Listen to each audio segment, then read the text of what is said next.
할렐루야. 네, 광야 그리고 길 위의 영성이라는 제목으로 우리 말씀 같이 살펴보겠습니다.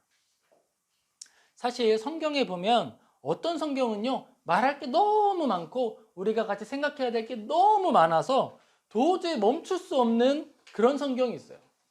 저한테 예레미야가 그렇고 출애굽기가 그렇습니다. 주보에 보시면요 지금 주보 아래 본문 들어가는 자리에 거의 자리가 없어요. 네, 이거 읽어질까 싶었는데 그런 생각이 들 정도로 꽉꽉 채워 넣었습니다. 왜 그럴까요? 중요하기 때문이에요. 특별히 서론에 여러분 설교에 가장 집중도 높은 시간이 언제일까요? 서론 부분이에요. 이때 여러분에게 다 기억하시라고 하나 말씀드릴게요. 16장 뒷절에 보면은 31절에 만나의 맛에 대해서 표현하고 있는 본문이 있어요. 이 본문하고 민수기 11장에 있는 민수기 거기에 맛을 또 한 번 표현하거든요. 그 두 본문을 묵상하시고 날마다 돌아보시고 나의 삶에 비추어 보시길 주님의 이름으로 축복합니다.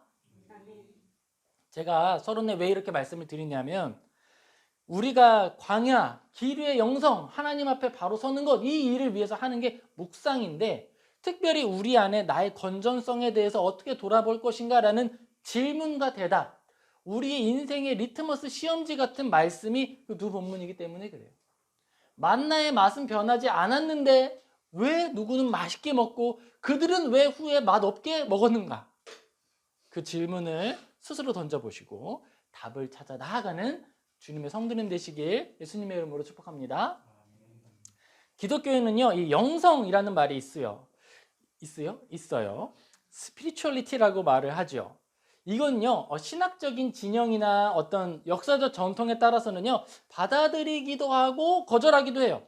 근데 이제 받아들일 때와 거절할 때에는 의미가 좀 다르기 때문에 그래요. 또 중요한 사실은 교회 안에 실제 존재하는 단어라는 게 중요하죠. 이제 저도 이제 성경을 따라 믿는 저 같은 사람들을 뭐라고 부르느냐? 개혁주의자라고 불러요. 개혁주의자. 종교개혁 시대의 유산을 이 시대에 어떻게 하면 건전하게 받아들이고 적용할까를 고민하는 사람들을 말하는 거예요. 우리 주보에 보면은 그래서 하이델베르크 유리문답이 반복돼서 나와요. 왜냐? 우리가 건전한 신앙을 세울 때 성경적이기만 하면은 불안해요. 성경적이고 역사적으로 검증된 신앙을 갖춰야 되기 때문에 알려드리는 거예요. 중요한 것은 외울 수 있도록 몇 번씩 반복하기도 합니다. 자, 그런데 개혁자들이 항상 하는 말 그리고 하는 실수 중에 하나가 뭐냐면 있는 걸 없애려고 해. 근데 그러면 반감을 사게 되고요. 그게 쉽지 않습니다. 왜냐면 이미 성용되고 있으니까. 음지로 들어가 버려요. 그렇게 하는 것이 아니라 건전하게 사용할 수 있도록 길을 마련하는 게 저는 더 낫다고 생각해요. 그러면 영성이라는 것을 어떻게 했을 때는 오류적 사용이고 어떻게 하면 좋게 사용하는 것일까? 이 영성이라는 단어를요, 무속신앙적인 관점에서 보지 않도록 주의할 필요가 있습니다. 자, 눈으로 볼 필요가 없는 걸 보는 능력, 귀로 듣지 않아도 될 것을 듣는 능력, 그거 영성이 아니에요. 무속신앙적으로 이해하면 그런 걸 뭐 영성이라고 이야기를 하는데 그런 이해들을 교회에서는 거절하는 거예요. 그럼 교회에서 말하는 참된 영성은 무엇이냐? 먼저는 나의 삶에 닥쳐온 상황과 환경, 대화 속에 숨겨진 하나님의 뜻, 하나님의 음성을 분별하고 듣는 능력이에요. 이것을 다른 성경 본문에서는 뭐라고 표현하냐 하면 그 마음은 할례받은 마음이라는 표현을 사용합니다. 성령님께서 또 하시는 말씀이 있죠. 때때로 말씀이 떠오르게 하셔서 이전에 죄악에 따라 살던 나로서는 생각하지도 않고 결단할 마음도 갖지 못했던 것들을 생각하게 하는 거예요. 예를 들면 저 같은 경우에 중학교 때 아침 9시에 예배가 있다? 가겠습니까? 그런데 그것에 갈 마음이 생긴다라고 하는 건 이전에 없던 나의 마음에 새 마음을 창조하신 거예요. 선한 마음을. 누구든지 내가 용서할 수 없는 사람이 있는데 용서하고 싶은 욕구가 갑자기 생겼어요. 그것은 내 안에 나로부터 피어난 것이 아니라 말씀을 통해 은혜 중에 하나님께서 나에게 베풀어 주신 거라는 거예요.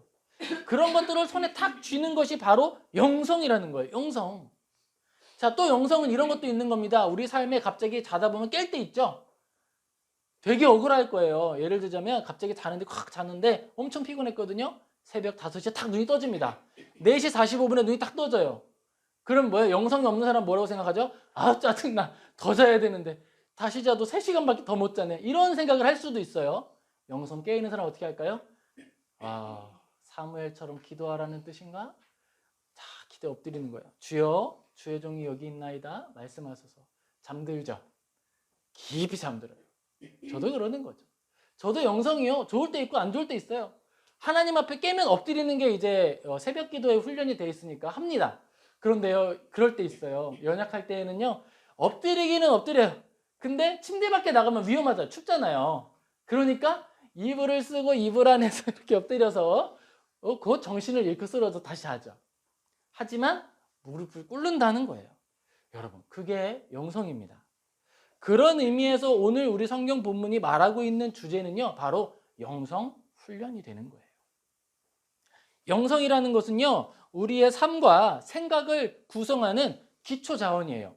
여러분, 생각을 할 때 우리의 생각이 갑자기 전구에 불이 켜지듯이 딱 켜집니까? 아니면 여러 가지 상황과 환경들을 이렇게 거스르고 딱 결론에 도달해서 딱 생각을 결정합니까? 이 생각을 구성하는 환경들이 있다는 거예요. 때로 나에게 있는 어려움이 있을 수 있고 극복해야 할 문제들도 있을 수 있고 여러 가지 상황들이 내가 다음에 할 말과 할 것, 기도해야 될 내용들을 구성하는 내용이 되는 거예요. 자, 바로 그것인데 아까 말씀드렸죠. 어떤 사람들은 새벽에 깬다라고 하는 그 상황을 어떻게 받아들여요?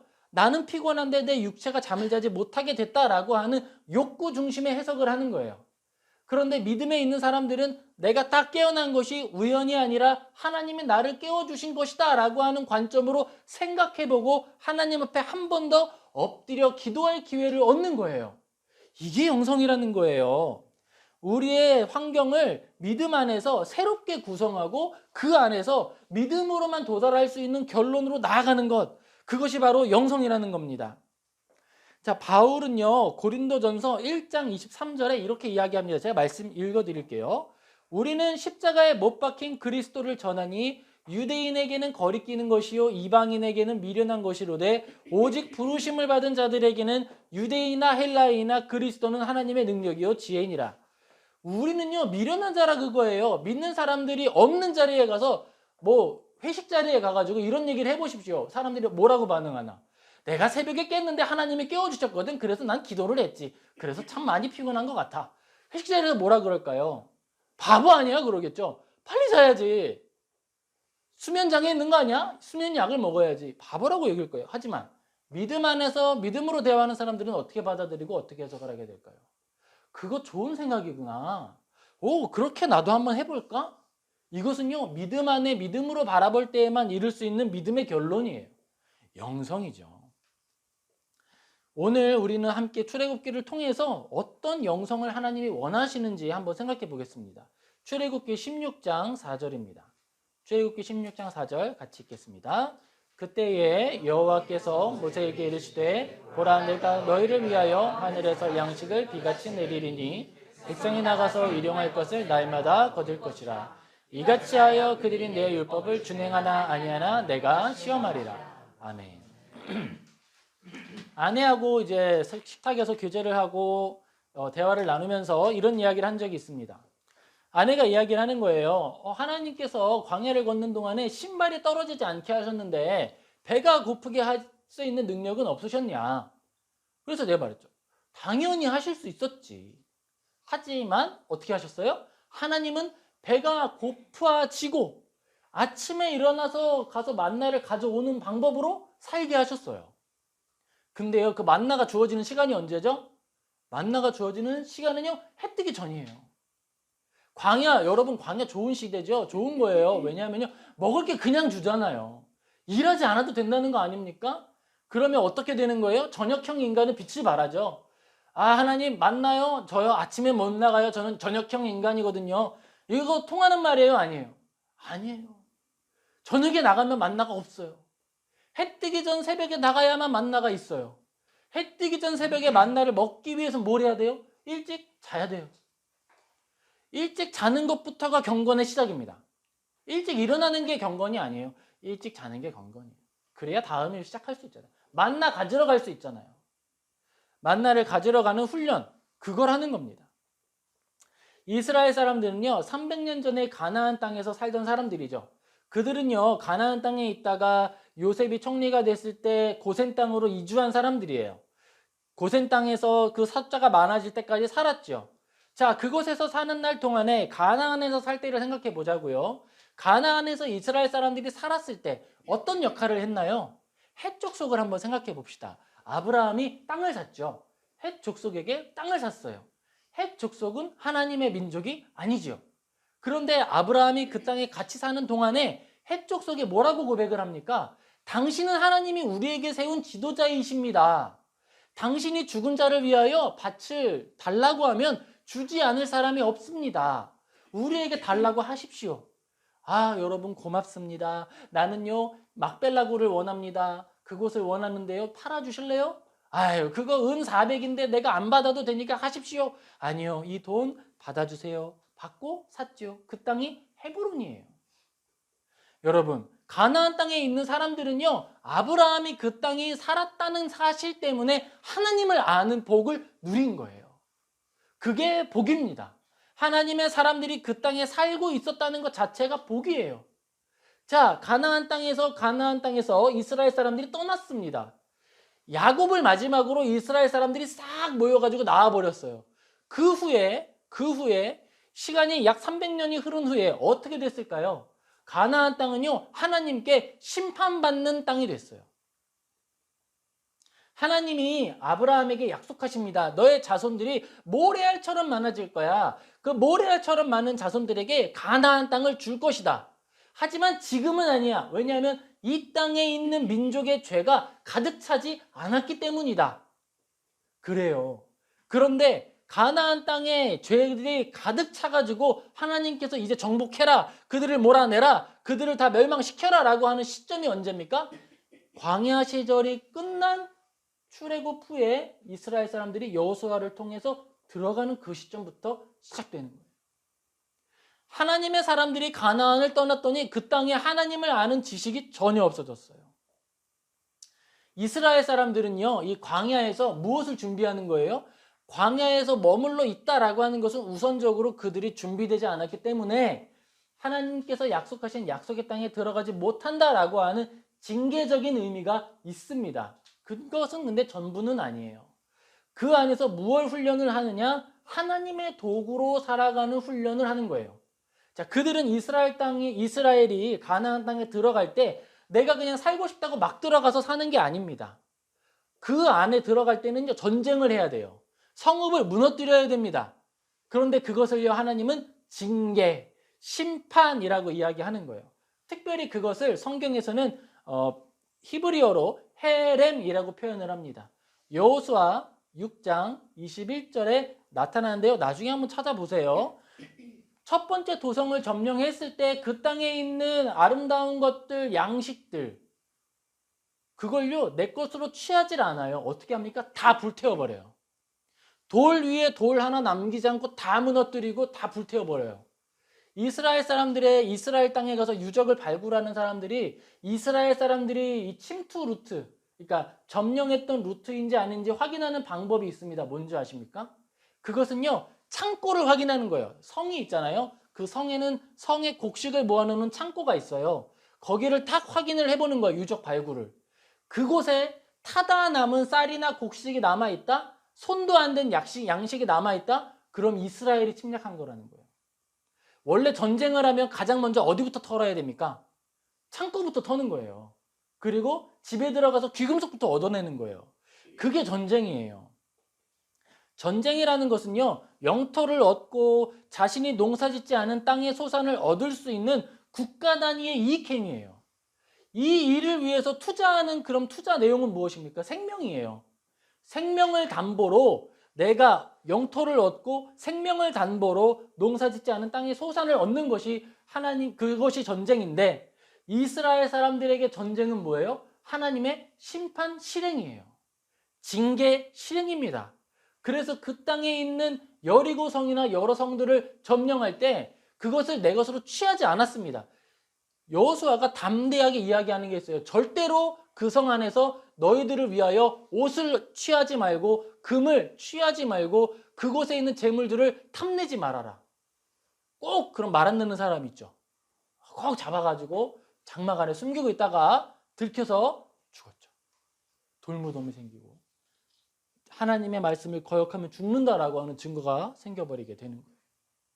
전리품을 얻지 않고 불태우는 이스라엘의 헤렘 전쟁, 하나님을 위하여 올려드리는 이 하나님의 도구로서 수행하는 이 전쟁을 치를 준비를 하는 것이 바로 광야 훈련이었습니다.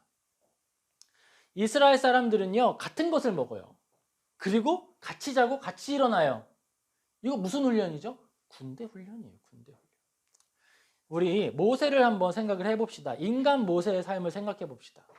인간 모세의 삶은 어땠습니까? 죽을 뻔한 위기를 넘겼죠. 그래서 그는 알고 있었어요. 내가 하나님께 쓰임 받는 사람이구나. 하나님이 나와 함께 하시는구나. 그래서 이집트에 있는 동포들의 어떤 권위의 인정이나 그들의 리더가 없기 때문에 나라가 지금 이스라엘 사람들이 이집트 사람들에게 억압당하고 있다라고 하는 것은 파라오의 관점에서도 합당한 말이었어요. 아직 저들에게 리더가 없기 때문에 우리에게 지금 종속돼 있지, 만약에 리더가 나타나고 저들에게 독립하기를 원한다 그러면 우리는 그들을 막을 수 없다. 그래서 이집트 사람들이 이스라엘을 핍박하고 죽이고 했던 거거든요. 그런데 모세는 이제 그들의 리더가 되어야겠다라고 생각을 하고 준비하고 첫 살인을 저지르게 됩니다.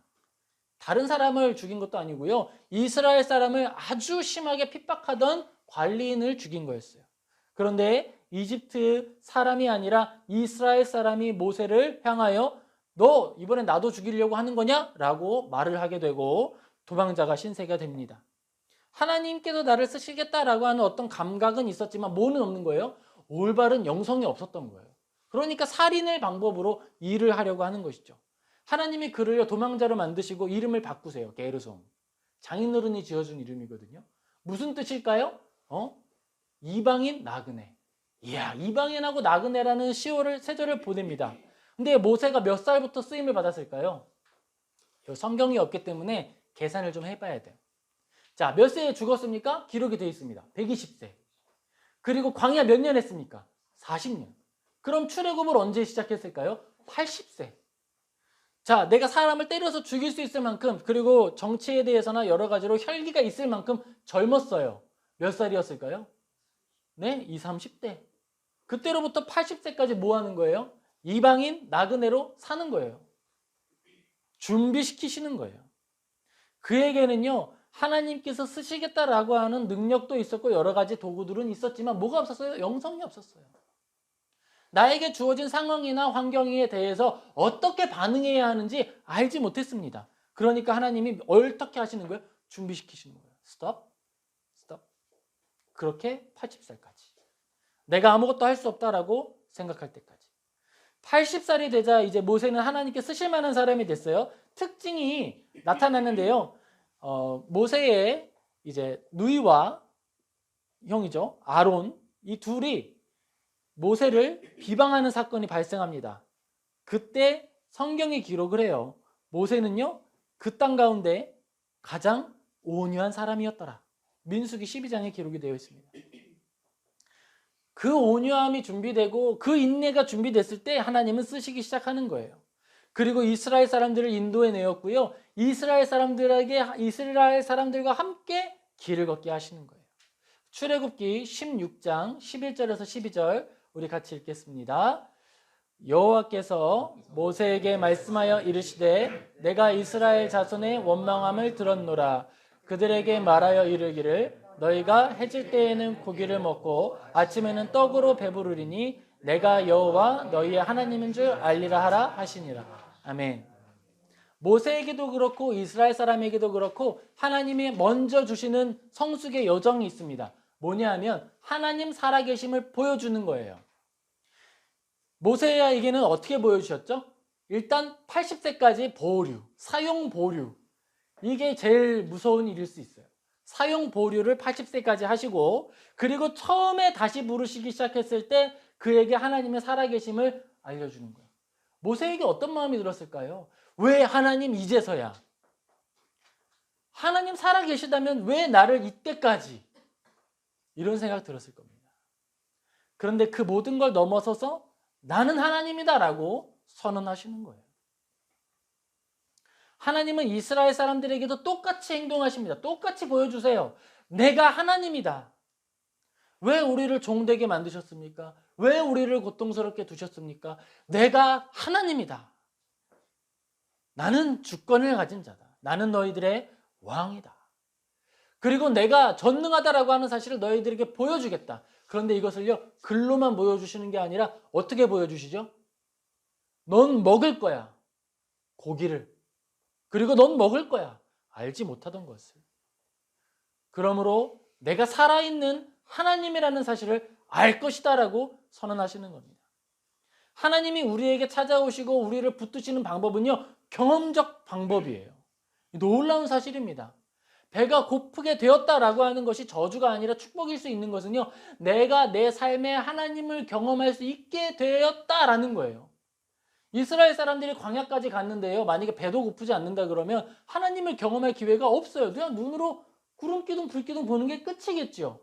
맛보아 알지어다. 하나님에 대하여 맛보아 아는 지식을 주시는 거예요. 그것이 우리의 삶입니다. 하나님 우리에게 똑같이 행동하세요. 그냥 관념적으로 아는 것이나 생각 속에 아는 것이 아니라 맛보아 알도록 하십니다. 그래서 우리가 하나님 앞에 영성을 가지고 삶을 분별할 때, 자다 깼을 때 엎드려 기도할 수 있도록 나아가는 것이 그게 쓸모없는 일이 아니다라고 하는 걸 우리는 확신하는 거예요. 하나님 살아계시니까, 내가 하나님 살아계심을 맛보아 아니까 이 육체의 순종과 나의 삶을 다스리는 것과 내가 다시 한번 나를 돌이키는 것이, 깎아내는 것이 어려운 일이 아닐 뿐 아니라 그것이 유익하다라고 고백하게 되는 거예요. 하나님이 허락하시는 인내의 시간을 통해 우리는 아름답게 깎여서 예수님을 닮아가요. 우리는 원석이에요, 원석. 이 상태로 있으면 돌멩이에요. 버려지죠. 우리를 깎아주시는 거예요. 아주 섬세하게. 하나님 거기 너무 안 깎아도 될 것 같은데요. 깎아요. 다. 이게 깎여야 완성이에요. 다 깎아주시는 거예요. 우리에게 있는 영혼의 왜곡을 교정하시고 죄의 종양을 잘라내셔서 예수님을 닮아가도록 인도해 주시는 거예요. 그 일을 견뎌내라고 알려주시는데 뭘 알려주세요? 나 살아있어. 내가 다 듣고 있어. 알려주십니다. 우리 출애굽기 16장 14절에서 15절 같이 읽겠습니다. 그 이슬이 마른 후에 광야 지면에 작고 둥글며 서리 같은 것이 가는 것이 있는지라. 이스라엘 자손이 보고 그것이 무엇인지 알지 못하여 서로 이르니 이것이 무엇이냐 하니 못내가 그들에게 이르되 이는 여호와께서 너에게 주어 먹게 하신 양식이라. 아멘. 하나님을 경험케 하시는 은혜 앞에서 이스라엘 사람들은요, 만나를 먹었습니다. 만나는 뭐예요? 만나? 이게? 만나? 이게 뭐지? 이거예요. 이게 뭐지? 이게 뭐지?를 먹으면서 살았어요. 여러분, 우리도 똑같습니다. 우리가 인생을 살아가는데요, 하나님 경험하는 방법이 그럼 뭐 되게 고상한 게 아니에요. 이게 뭐지? 그렇게 살아요. 이게 뭐지를 자꾸 먹어보다 보니까 하나님 살아계신 줄 아는 거예요. 죽을 것 같을 때 또 찾아올 이게 뭐지를 기대하면서 기도하는 거예요. 만나. 하나님을 경험하게 하시는 은혜 앞에서 우리는 만나를 기대합니다. 우리는 하나님을 경험하며 살기 때문에 소망 중에 인내하는 거예요. 자, 기독교의 인내는요, 무조건적인 인내가 아니에요. 막 죽을 것 같은 인내는 아니에요. 소망 중에 인내예요. 그 소망은 만나의 맛을 아는 지식입니다. 먹어본 자가 맛을 알아요. 제가 여러분에게 우리 동네에 내가 유치원 때부터 먹었던 바베큐 치킨집이 있어요. 거기 너무 매운데 진짜 달아요 라고 말을 해봐야 몰라요. 먹어봐야 맛을 알지. 같이 오류동에 가자고요. 에러동, 오류동. 여기 있어요. 엄청 맛있어요. 또 어떤 사람들은요, 이렇게 이야기합니다. 너 신앙의 성숙을 위해서 방언해야지. 방언을 하려면 이렇게 해야 되는 거야. 할렐루야 빨리 해봐. 할렐루야 할렐루야 할렐루야. 제가요, 옛날에 이 이야기를 많이 듣고요, 저도 방언 너무 해보고 싶어가지고 방언 준다는 어떤 부흥 강사님이 오셨을 때 진짜 순종 열심히 했어요. 할렐루야를 빠르게 해보라는 말을 했는데요, 저는 비와이같이 되더라고요. 할렐루야 할렐루야 할렐루야. 혀가 안 구부러져. 엄청 빠른데. 그래서 저는 그때는 이제 많이 아쉬웠는데 이제는 알아요. 아하, 말을 빠르게 해도 바르게 할 수 있는 것이 은사로 주어진 것이었구나. 그래야 짧은 시간에 설교를 하더라도 많이 말을 하더라도 말이 꼬이지 않을 거 아니에요. 그렇죠? 은사였구나. 이젠 아는 거예요. 우리가 그래요. 우리에게 주어지는 만나도 그런 형태입니다. 야, 기도하면 다 될 거야. 기도 안 해서 그래. 이런 말을 하는 것이 아니라 내가 먹어본 만나는 내 만나의 맛인 거고 너는 너에게 찾아올 이게 뭐지를 기대하라고 말을 하는 거예요. 이건 나의 이게 뭐지였는데 너의 이게 뭐지는 다른 이게 뭐지니까 그걸 한번 생각해 보자라고 기도하고 인내하고 격려해 주는 거예요. 하나님께서 우리에게 주신 것은 나와 하나님 사이의 은밀한 교제, 사랑하는 관계에서 속삭이는 사랑의 언어입니다. 그것은 사람마다 다를 수 있다는 거예요. 그러니까 기계적으로 너는 방언 못해? 신앙이 별로구만. 이런 말을 할 수가 없다는 거예요. 그러면 저는 지금까지 신앙이 별로인 상태인 거니까. 다른 거예요. 은사가 하나님이 나에게 주시는 것이고 하나님이 주권적으로 주시는 것이라면 누구에겐 줄 수도 있고 안 줄 수도 있어요. 또 하나님은 창의력이 얼마나 많으신 분입니까? 별의 모양이나 지구의 첫날부터 마지막 날까지 하늘의 모양은 동일한 적이 한 번도 없는 거예요. 하나님의 데코레이팅 능력은요 24시간 실시간으로 계속 변하는데 놀랍게도 중복이 한 번도 없는 겁니다. 하나님께는 돌려막기가 없어요. 인생을 다루시는 방법도 그렇습니다. 하나님은 돌려막기 하지 않으세요. 아주 특별한 이게 뭐지를 자꾸 베풀어 주시는 거예요. 이것은 하나님께서 우리에게 주시는 사랑의 위로이고 격려입니다. 출애굽기 16장 16절에서 18절 같이 읽겠습니다. 여호와께서 이같이 명령하시기를 너희 각 사람은 먹을 만큼만 이것을 거둘지니 곧 너희 사람 수요대로 한 사람이 한 우매씩 거두되 각 사람이 그의 장막에 있는 자들을 위하여 거둘지니라 하셨느니라. 이스라엘 자손이 그같이 하였더니 그 거둔 것이 많기도 하고 적기도 하나 오멜로 되어본즉 많이 거둔 자도 남음이 없고 적게 거둔 자도 부족함이 없이 각 사람은 먹을 만큼만 거두었더라. 아멘. 여러분, 이것이 하나님께서 우리에게 베풀어 주시는 놀라운 영적인 은혜입니다. 하나님께서 우리에게 베풀어 주시는 복은요, 그것이 남음이 없다는 거예요. 아, 내 인생은 열심히 일해도 통장의 잔고는 왜 늘 같을까? 그게 복이에요. 왜 같을까? 마이너스가 아니잖아요. 아니, 마이너스도 괜찮아요. 하나님이 우리를 사랑하시니까. 하나님이 우리를 붙들어 주는 방법이에요. 때때로 이런 날이 있을 수 있겠죠. 아, 해 뜨기 전에 가가지고 만나 먹어야 되는데 라고 잠을 들었는데 눈 떠보니까 해 뜨기 5분 전이야. 아, 오늘 우리 가족 다 굶었다. 우리 가족 팔남매인데 그래서 나가서 부랴부랴 오매를 걷어 가져왔더니 먹는데 부족함이 없더라. 나는 부지런한 사람이야. 나는 새벽 2시부터 나가가지고 만나가 올 때까지 기다리고 있다가 만나가 내리면 싹 내 주변에 있는 거 다 긁어와야지. 그렇게 해서 가지고 왔는데 남은 것이 없더라. 나는 내일을 위하여 내일도 먹고 모레도 먹고 아침에 일어나는 거 귀찮고 번거롭고 나는 저녁형 인간이니까 한 3일치 이렇게 가져와가지고 3일 늦잠 자고 하루만 일찍 일어나야지. 난 역시 똑똑해. 그렇게 했더니 어떻게 했어요? 모지한테 혼났죠. 벌레가 생기고 냄새가 나서 먹을 수가 없게 되었더라. 하나님께서 먼저 예비하고 준비하고 할 수 있도록 허락한 하나의 기준이 있습니다. 뭐죠? 예배를 위하여 준비할 때에는 먼저 해도 돼. 예배를 위하여, 안식일을 위하여 준비하는 것들은요, 이틀치 준비 오케이. 하지만 나를 위하여, 나의 자랑을 위하여, 내가 얼마나 아침에 일찍 일어날 수 있고 내가 얼마나 부지런한지를 보여주기 위하여 하는 여러 가지 일들은 부패할 뿐이에요. 그저 나에게 주신 오늘의 만나, 오늘 나에게 주신 만나에 감사하고 만족하며 살아내는 것, 그것이 만나의 기능이고 하나님이 우리에게 베풀어 주시는 축복입니다. 이스라엘 사람들이 경험하는 광야는요, 결핍의 현장이에요. 그 결핍의 현장에서 우리는 하나님 안에 배부른 것이 무엇인지 배우는 거예요. 그들은요, 하나님 앞에서 내가 어떤 존재인지를 배우게 되는 것입니다. 같은 것을 먹고 같이 자고 같이 일어나면서 함께 훈련받는 거예요. 아침에 일어나서 제일 먼저 하는 일이 뭐예요? 하나님의 구름 기둥이 올라갔나 머물러 있나를 보는 것이 일상인 거예요. 하나님의 말씀을 통해 나의 삶에 어떤 음성이 들려왔고 하나님의 말씀이 나의 삶에 어떻게 지금 나타나고 있는지를 날마다 살펴보는 것이 우리의 일상입니다. 우리가 광야에서 할 일이 그런 일들이에요. 여기에서 영성이 성장하기 시작하는 겁니다. 우리 출애굽기 16장 17절에서 18절 같이 읽겠습니다.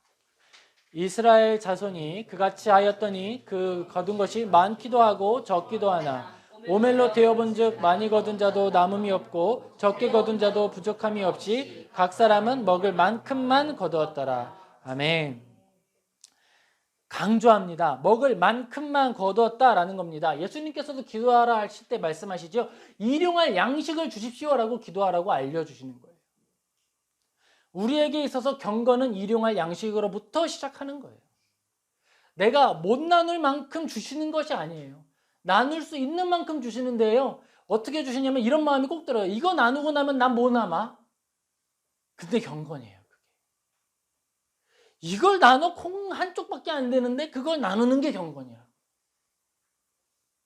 그걸 나누었더니 잘라내었더니 모자람이 아니라 온전히 채워짐으로 하나님의 역사가 나타나는 거예요. 우리는요, 하나님이 어떤 분이신지 기억하기를 소망합니다. 사랑하는 성도 여러분, 하나님을 기억하시기 바랍니다.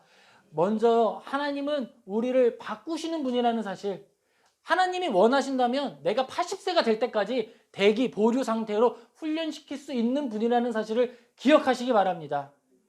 또한 두 번째, 하나님께서 우리를 바꾸실 때에 하나님이 온전하게 바꿔주시는 분이라는 사실을 또한 기대하시기 바랍니다.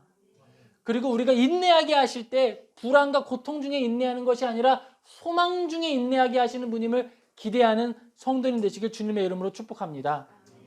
마지막으로 경건이라고 하는 것은 일용할 양식에 만족하는 것이라는 사실을 기억하시길 주님의 이름으로 축복합니다.